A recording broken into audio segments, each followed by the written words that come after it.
চাউল আমি রাত্রেবেলা ভিজিয়ে রেখেছিলাম, এখন কুটে নেব। ভালো করে ধুয়ে নিয়েছি। চাউলের সঙ্গে আমি সুজি দিয়ে দেবো, কাপ দিয়ে আধা কাপ জল দিয়ে দেবো। এখন কুটে নেব। চাউলটা আমার কুটা হয়ে গেছে।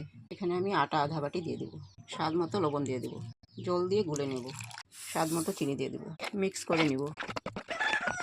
এখানে আমি আটা দিয়েছি, ময়দাও দেওয়া যাবে।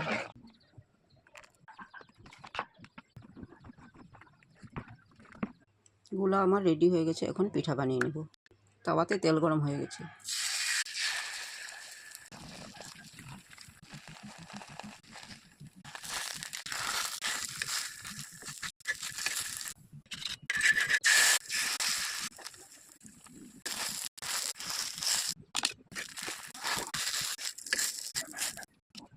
পাটিসাপটা পিঠাগুলি আমার হয়ে গেছে। Thank you.